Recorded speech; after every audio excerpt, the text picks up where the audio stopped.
Hi, my name is Mary Spender, and you are watching Tuesday Talks. And I am in the studio with Rhett Shull. This episode was made possible because of my wonderful Patreon supporters. For more information, check out the link below and keep an eye out for the credits. Well, it's a studio and then also a air conditioning closet and Christmas decorations. But yeah, it's a studio. We had very limited time in Atlanta together. Obviously, you live there. But we got an astonishing amount of work done in that limited amount of time. Did, and an astonishing amount of coffee drinking too, and gossiping. We had coffee for quite a long time. Okay, yes. So the plan was she was going to come over and we were going to do 10:30 to 4 because you have a plane to catch. Yeah. And we Leaving came over, in 5 minutes. became fast friends, and had coffee for 2.5 hours. Yeah. That's what you do. So we got, in this land of we YouTube. actually miraculously got 3 videos done, technically, I guess. If you count the original song, your video, and my video, in 90 minutes. Yeah. I'm impressed with ourselves. I'm impressed with ourselves too. It's really nice to catch up with you over a Skype chat and do your podcast, which will be linked below. And yeah, basically, I just sort of want to gloss over how we are potentially going to keep working together on this record, and then I guess other future stuff as well. Have you worked transatlantically with other musicians? No, this is my first time? First across the pond session or guitar work. But I mean, logistically, I don't see it really being any different than any other kind of remote work that I've done, Yeah, I mean, it's the same, isn't it? It's just a lot of emails, a lot of Skype calls, a lot of communication. Yes. And then a lot of file sharing. Yes. Yes. You've recorded guitars, and I sort of spoke about what I wanted, what sort of ideas I had about where to go. So slide playing. This would be badass with slide. Yeah, I think so. Slide, and it's an E too. You used your baritone. Ooh, you know what we could do as well? So I just got this.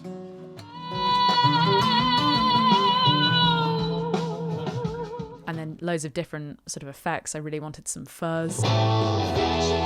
Yeah. And I think that was for a song called Darling, You Need Therapy. Yeah. And then there are a few other songs that I will need your help with. Okay. And I'm super excited about sort of drip feeding information to my viewers about this EP that I'm just excited about, and it will be coming out in September. But I've got to go through this whole journey of working on something so sort of, I've been working on it now since March. Yeah. Which feels crazy, and it's nowhere near finished. Do you have any experience of because obviously with YouTube videos, we sort of work a bit hand to mouth, really, every week can sometimes be a bit of a struggle. Yeah. Do you have much sort of longer term? Obviously you've got experience in working on albums and stuff. So how do you like the difference in pace?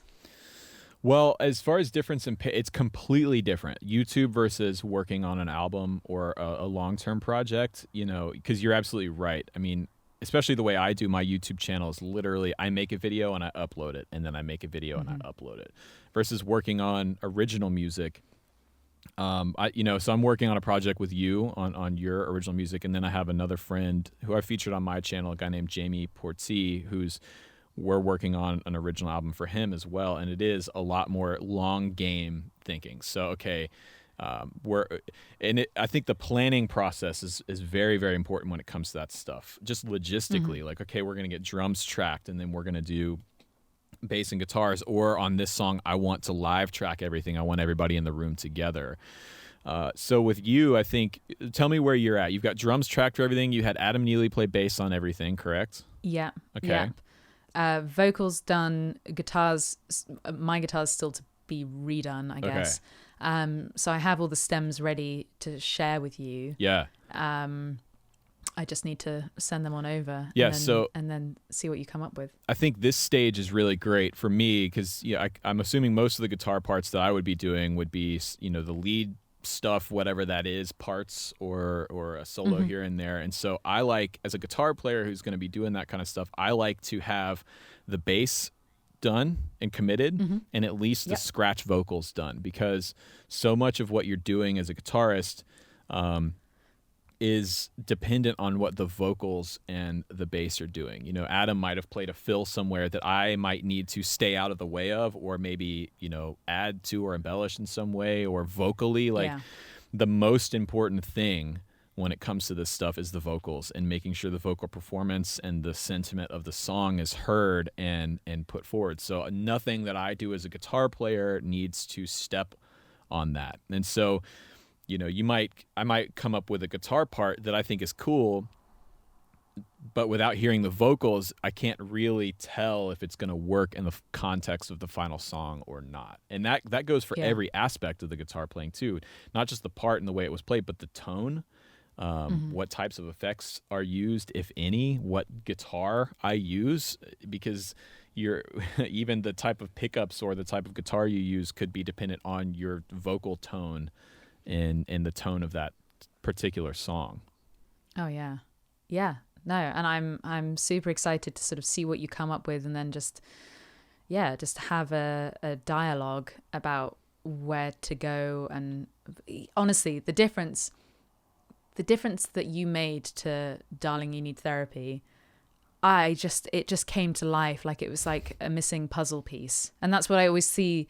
If you're asking people to contribute to your record, they need to be serving a purpose in some kind. And I just feel like I've got this crazy band that haven't played together, and I'm sort of unifying everyone, you know, LA, Atlanta, New York, and now UK. It's like this transatlantic project that I'm just really excited about, and finding the best musicians for the job, and having that luxury of being able to do that too. But yeah, I'm really excited, and I just want to say a massive thank you for letting me do my laundry. In this week's episode of Tuesday Talks, you're going to watch me do some laundry. I'm joking.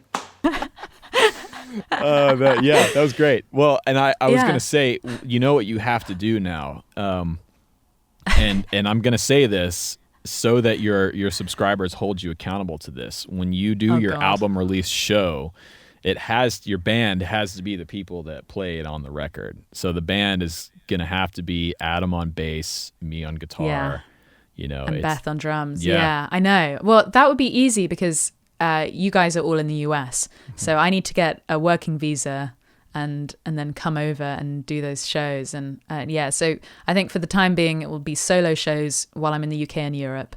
And then as soon as I can get a visa to work in the US and do live shows and do that'll be killer. Honestly, and you've met Adam, right? Yeah. Yeah. Everyone met Adam. Every YouTuber met every YouTuber. Beth, she did 5 tracks in one day. Yep. And I met her briefly the day before. So we decided to meet up for lunch and just talk about the project. I sent her the live EP in advance. She is badass. She toured with Iron and Wine for 2 years. Yeah. And then played drums on the Boy Genius record, which did outrageously well last year. So she's an absolute pro. And yeah, I just definitely want that to be a thing in the next year. Yeah. Well, you give me the call when the dates are booked, and I'll make it happen. It's really cool I keep doing this. I keep entering into YouTube. Like, it's so cool to be in this room and see his pedal board, see his guitars, see you in person. Likewise. And what I wanted was an extra guitar part to the whole EP that wasn't me playing. So I really see this record as something that I tour, and I don't just want to be doing every single guitar part because I can't play in every single style of guitar playing that I want on this record. So I wanted you to do some slide, and you happily obliged. And then you're basically the king of tone at the moment. So, and you're a professional session musician too, and you make records and you do videos and everything. So like, we just have so much in common. And it just felt really natural today, and I felt very comfortable with you, so thank you. Well, that's like the greatest compliment I can get, is when an artist comes in to record or work on something. The fact that you feel comfortable and free to tell me what you like and what you don't like is really important. It was so fun, and then so productive, and I'm excited about seeing the video of 23 Hours too that we shot. We shot a music video of one of your original songs. I haven't thought of you for 23 hours. How did I make it through that time? I haven't thought of you for 23 hours. When will you remain off my mind? And I'm actually going to make a video about how to make a music video and kind of the whole thing. And I will say that's the fastest, because when you came over, we had a whole, basically, I don't know how many hours, half a day set aside to, we were going to knock out like 3 or 4 videos. And we ended up just spending the first 2.5 hours sitting in the kitchen talking over coffee, which was awesome. And then we finally got down to the videos and we were like, oh, what we're going to do. And that was the fastest session. We got it set up, recorded and mixed and shot and videoed in under an hour, and it sounded great. An hour. Yeah, you we put still had down time left 3 over. like flawless performances. It was awesome. It was really, really good. So, well, I'm excited to share it with everyone. But thank you very much for being on Tuesday Talks. Thanks for having me remotely. Yeah. And I'll speak to you soon. Awesome. Thank you so much for watching this episode of Tuesday Talks. If you haven't already, please subscribe to Rhett's channel. I will link it in the description below. And give this video a thumbs up. Comment below with anything that you've learnt from this video of us working transatlantically. And I'll see you next week. So glad you don't say anything like smash that like button or what's up, YouTube? Ring the bell. Ring the bell. I've started saying ring the bell recently, but I'm trying to be really like understated about like, please ring the bell. Just please. Oh, wait. Okay. I'm going to do that because I also need people to ring the bell. Yeah. So please ring that bell so that you actually get notified when I upload, because otherwise that's sad.